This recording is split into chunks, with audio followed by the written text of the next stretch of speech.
La parole est à Monsieur le maire du 18e, Éric Lejoindre. Merci Monsieur le maire.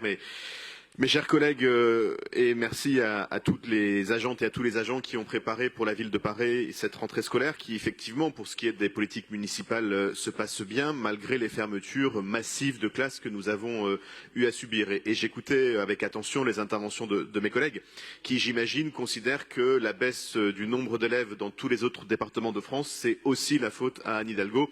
Je vous invite à aller un petit peu ouvrir vos horizons et peut-être vous balader dans les autres villes de France. Vous verrez qu'en matière, y compris de bâtis scolaires, la ville de Paris n'a pas à rougir, loin s'en faut. Et si effectivement nous ne sommes pas prêts, surtout dans toutes les écoles, nous sommes par rapport à toutes les villes auxquelles nous pouvons nous comparer bien en avance et je pense que ça méritait d'être salué. Et d'ailleurs, les petites parisiennes et les petits parisiens ont pu découvrir à la rentrée 29 nouvelles cours Oasis, 4 dans le 18e, des locaux rénovés, 70% du parc scolaire public parisien a bénéficié de travaux, ce qui est un effort considérable. Et ces investissements se poursuivent bientôt, bien sûr, dans la perspective des JO et des Jeux paralympiques de Paris. Nous pourrons, par exemple, offrir 9 dojos dans nos écoles. Quelle autre ville de France peut se targuer d'un investissement aussi important?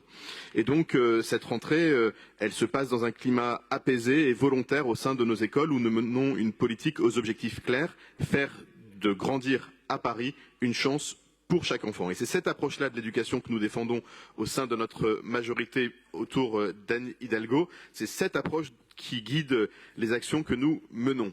Alors que l'État désinvestit l'école de la République en formant des classes partout à Paris ou en annonçant la suppression du fonds de soutien au développement des activités périscolaires, heureusement que nous avons maintenu la semaine de 5 matinées d'école ou en agitant des polémiques dont on se passerait bien, nous sommes au travail pour nos élèves. Et bien sûr, je veux dire à quel point il est indispensable de densifier la lutte contre le harcèlement scolaire. Mais ce n'est pas à Paris une priorité nouvelle. Voilà des années que nous y travaillons. Et d'ailleurs, je ne suis pas complètement certain que l'angle choisi par le gouvernement centré sur une forme de rapport de force, comme toujours avec ce gouvernement, soit la bonne. C'est en investissant dans l'école de la République, en changeant d'approche et de comportement entre chacun, enfant comme adulte, que nous pourrons apaiser la relation à autrui. Et c'est d'ailleurs ce que nous avons fait dans le 18e grâce aux formidables équipes de la direction des affaires scolaires et celles de la cité éducative, puisque d'ores et déjà, et depuis plus d'un an, dans 9 écoles du 18e, cette méthode venue du Danemark que le gouvernement découvre est mise en œuvre. Cette méthode Free for Mobbery qui prévient le harcèlement scolaire en se basant sur l'apprentissage de compétences psychosociales chez les enfants. Ça fonctionne au Danemark, nous l'adoptons à l'école de la République et ça marche dans le 18e et nous allons continuer à explorer ces nouvelles méthodes pédagogiques, par exemple au Square des Donnettes en ouvrant la Forest School le 14 novembre prochain qui permettra aux enfants d'apprendre en appréhendant différemment la nature. Voilà ce qu'est pour nous l'école, un partenariat dense et imaginatif de tous les adultes au service de chacun des enfants. Mais je ne peux conclure cette intervention sans vous donner un autre chiffre, peut-être le plus grave. Dans le 18e arrondissement aujourd'hui, 27 enfants scolarisés dans nos écoles n'ont pas de toit. 27. C'est du jamais vu. Et je sais que c'est le cas dans beaucoup d'écoles, dans beaucoup d'arrondissements de Paris. La situation du logement d'urgence en Île-de-France est catastrophique. Les professionnels du secteur social en sont aujourd'hui à devoir choisir entre laisser un enfant de 3 mois ou un enfant de 8 mois à la rue. C'est indigne.